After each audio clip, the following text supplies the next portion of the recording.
அனைவருக்கும் வணக்கம். கன்னிராசிக்காரர்களுக்கு ராசியின் அதிபதியாகவும் ராசியின் உச்ச அதிபதியாகவும் இருக்கக்கூடிய வித்யாகாரகரான புதன் ஆட்சி பலத்தையும் உச்ச பலத்தையும் இழக்கிறார். எனவே கதறி கதறி அழுதாலும் காத்திருக்கும் அதிர்ச்சியாக எந்தெந்த நிகழ்வுகள் அமைய போகின்றன என்பதை ஆராய்ந்து பார்க்கும் போது ராசியின் அதிபதியாக திகழக்கூடிய வித்யாகாரகரான புதன் ராசிக்கு மட்டும் அதிபதி இல்லைங்க, அவர் 10ஆம் இடமாகிய தொழில் ஸ்தானத்திற்கும் அதிபதியாக இருக்கிறார். அப்படிப்பட்டவர் தற்போது ஆட்சி பலத்தை இழப்பது நிச்சயமாக சாதகமற்ற அமைப்பாக பார்க்கப்படுகிறது. ஆனால் அதே சமயத்தில் ராசியின் அதிபதியான புதன் சுபத்துவ பாதையில் வலம் வரும்போது மிகவும் வலுவாக அதீத நன்மைகளை அள்ளி கொடுக்கக்கூடிய ஒரு இடத்திற்கு தான் மாறுகிறார். ஏனென்றால் 2, 5, 11 ஆகிய இடங்களில் அபரிவிதமான வளர்ச்சியை அள்ளி கொடுப்பார். அதில் ஒரு இடமான 2ஆம் இடத்திற்குள் நுழைவது மிக பெரிய அளவில் நன்மையை பெற்றுத்தருவதற்கான வாய்ப்பையும் நிச்சயமாக உருவாக்கி கொடுக்கிறது. ஆனால் அதே வேளையில் ராசியின் அதிபதி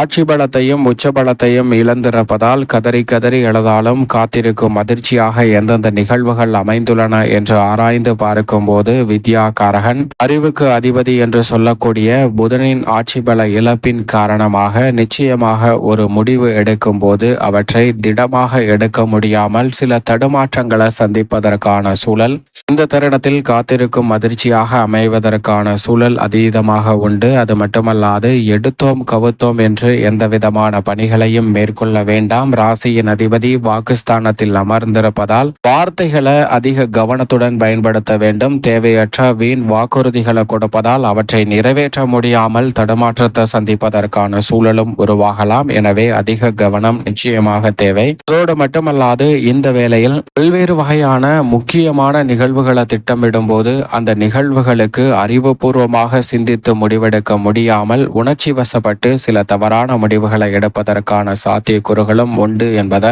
ஆட்சி பலத்தையும் உச்ச பலத்தையும் இழக்கக்கூடிய ராசியின் அதிபதியான புதன் உறுதிப்படுத்துகிறாருங்க. எனவே காத்திருக்கும் அதிர்ச்சியாக இந்தந்த நிகழ்வுகள் நடைபெறுவதற்கான சாத்தியக்கூறுகள் உண்டு. ஆனால் அதே வேளையில் சுக்கிரனுடன் இணைந்து தனஸ்தானத்தை வலுப்படுத்தக்கூடிய ராசியின் அதிபதியின் அமைப்பால் புத சுக்கிர யோகம் நிறைவாக உண்டு. எனவே பல வகையான நன்மைகளும் அவர் சாதகமான ஒரு அமைப்பிற்கு மாறியிருப்பதால் நிறைந்த முன்னேற்றங்களை நிச்சயம் சந்திப்பதற்கான முதன்மையான யோகம் கன்னிராசிக்காரர்களை தேடி வருகிறது என்பதுதான் யதார்த்தமான உண்மை. உதாரணமாக ராசியின் அதிபதியான புதன் கொடுக்கக்கூடிய அறிவாற்றல் என்பது எப்படிப்பட்டது என்று பார்க்கும்போது ஒரு முதலாளி இருக்கிறார், அவரிடம் பல தொழிலாளிகள் வேலை பார்க்கின்றனர். அப்போது அவர் வணிக ரீதியாக 100 பைகள் வருகின்றன. அந்த 100 பைகளில் ஒவ்வொரு பையிலும் 50 பொற்காசுகள் இருக்கின்றன. அப்படி அந்த பொற்காசுகள் நிறைந்த அந்த பையை பாதுகாப்பு பெட்டகத்தில் வைக்கிறாருங்க அந்த முதலாளி. அப்படி வைத்துவிட்டு அந்த பைகளை கணக்கிட்டு பார்க்கும் போது 99 பைகள் மட்டும்தான் இருக்கிறது,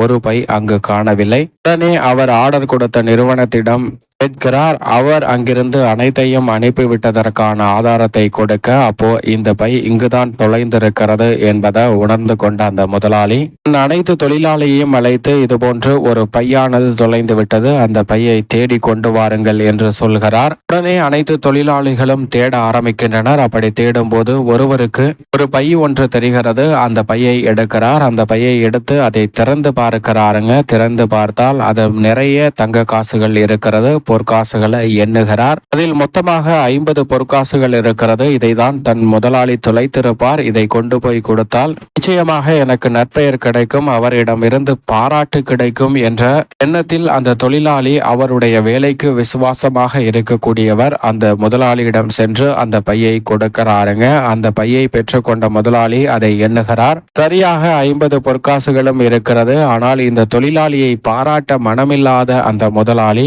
என்ன செய்கிறார் என்றால், இதில் 100 பொற்காசுகள் இருந்தன, தற்போது 50 தான் இருக்கிறது, அப்ப மீதி 50 என்ன செய்தாய் என்று அந்த தொழிலாளியை பார்த்து கேட்க அவருக்கு தலை சுத்துகிறது. ஐயா என்ன சொல்றீங்க, எனக்கு ஒண்ணுமே புரியலையே அப்படின்னு அந்த தொழிலாளி கேட்க அதை கூட அவர் பொருள்படுத்தாமல் அந்த தொழிலாளியின் மீது திருட்டு பட்டத்தை சுமத்தி அந்த வழக்கை நீதிமன்றம் வரை எடுத்து செல்கிறாருங்க. அப்படி எடுத்து சென்ற அந்த வழக்கில் இந்த தொழிலாளிக்காக வாதாடுவதற்காக யாருமே இல்லை. ஆனால் புதன் கொடுக்கக்கூடிய அறிவாற்றலை அந்த தொழிலாளி சரியாக பயன்படுத்துகிறாருங்க. ஏனென்றால் நீதிபதியிடம், ஐயா, நான் கண்டெடுத்த பொற்காசுகள் நிறைந்த பையானது 50 பொற்காசுகள் மட்டும்தான் இருந்தது. அந்த பையின் அளவையும் பாருங்கள், அதில் மேலும் பொற்காசுகளை வைப்பதற்கான இடமில்லை. அப்படி வைத்தாலும் 10-15 தான் வைக்க முடியும், அதற்கு மேல் வைக்க முடியாது. ஆனால் என் முதலாளி தொலைத்ததோ 100 பொற்காசுகள் கொண்ட பை என்று சொல்கிறார். அப்ப இதைவிட அது பெரிதாக இருக்கும். நான் கண்டுபிடித்த பை என் முதலாளியின் பை இல்லை என்பது தெள்ளத் தெளிவாக தெரிகிறது. எனவே இந்த பையை யார் தொலைத்தார்களோ அவர்களிடம் இதை ஒப்படைத்து விடுங்கள். நாங்கள் சென்று என் முதலாளி தொலைத்த பையை தேடுகிறோம் என்று வெகுளியாக அந்த தொழிலாளி சொல்கிறாருங்க. அதை கேட்ட நீதிபதி சரியாக சொல்கிறார் என்று முதலாளியிடம் இருந்து 50 பொற்காசுகள் கொண்ட பையை பறிமுதல் செய்ய சொல்கிறார். வேறு யாராவது 50 பொற்காசுகளை தொலைத்திருக்கிறார்களா என்று பார்த்தால் யாரும் இல்லை. உடனடியாக அதை அரசு கருவூலத்தில் சேர்த்து விடுங்கள். இந்த தொழிலாளியின் நேர்மையும் அறிவு திறமையையும் பாராட்டி அவருக்கு 20% பரிசு தொகையையும் அறிவிக்கிறாருங்க அந்த நீதிபதி. இப்படிதான் தங்களுடைய வாழ்வில் எவ்வளவு பெரிய சிக்கல் வந்தாலும் கூட ராசியின் அதிபதியான புதன் சாதகமாக இருந்தாலே போதும், அத்தனை சிக்கல்களையும் நேர்த்தியாக எதிர்கொண்டு மிக சிறப்பான வளர்ச்சியையும் முன்னேற்றத்தையும் நிறைவாக பதிவு செய்வதற்கான சந்தர்ப்பம் நிச்சயமாக உருவாகும் என்பதுதான் யதார்த்தமான உண்மை. ஆனால் ஆட்சி பலத்தையும் உச்ச பலத்தையும் இழந்திருப்பதால் நிச்சயமாக இந்த தருணத்தில் குடும்ப ரீதியாகவும் சரி, தொழில் ரீதியாகவும் முன்கோபத்தை தவிர்த்து விட வேண்டும். பொறுமையாக நடைபெறுகிறது என்று எண்ணி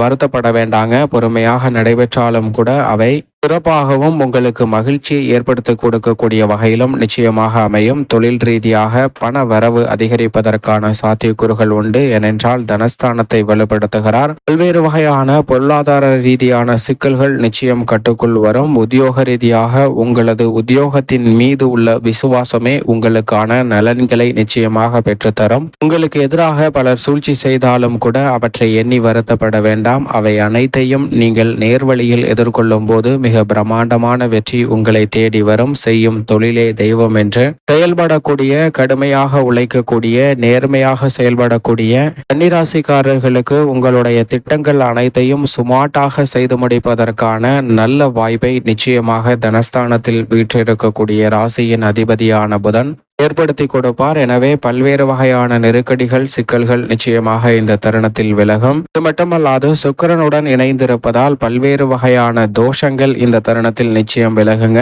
புத சுக்கிர யோகத்தின் காரணமாக பல்வேறு வகையான அதிரடியான நல்ல மாற்றங்கள் இந்த தருணத்தில் உருவாகும். அரசியல் சார்ந்த பணிகளில் நம்பிக்கை அதிகரிக்கக்கூடிய ஒரு யோகம் நிறைந்த தருணமாக பார்க்கப்படுகிறது. கடமையுடன் அனைத்தையும் சிறப்பாக செய்து முடிப்பதற்கான முதன்மையான யோகம் கிடைக்கிறது. விவசாயம் சார்ந்த பணிகளில் முன்கூட்டியே நன்கு கணித்து திட்டமிட்டு செயலாற்றுவதற்கான அற்புதமான வாய்ப்பு இந்த தருணத்தில் நிச்சயமாக கிடைக்கிறது. கால்நடை வளர்ப்பு போன்றவற்றிலும் நல்ல முன்னேற்றத்தை நிறைவாக பெறுவதற்கான யோகம் நிச்சயமாக கன்னிராசிக்காரர்களுக்கு உண்டு. மாணவ மாணவியரின் கல்வி சார்ந்த பணிகளில் சிறப்பான வளர்ச்சியும் முன்னேற்றமும் இந்த தருணத்தில் நிறைவாக கிடைக்கிறது. பெண்மணிகளை பொறுத்தவரைக்கும் நிம்மதியான தூக்கம், மகிழ்ச்சியான சூழ்நிலை என பெண்மணிகளுக்கு சூழ்நிலைகளை மாற்றி கொடுக்க போகிறாருங்க வித்யா கரகரான புதன். இது மிக பெரிய அளவில் வரவேற்கத்தக்க ஒரு அமைப்பாக பார்க்கப்படுகிறது. மேலும் இந்த தருணத்தை சாதகமாக மாற்றிக்கொள்ள வேண்டும் என்றால் நிச்சயமாக கன்னிராசிக்காரர்கள் வாரத்தில் புதன்கிழமை விரதமிருந்து, அதிலும் குறிப்பாக பொன் கிடைத்தாலும் புதன் கிடைக்காது என்பார்கள்.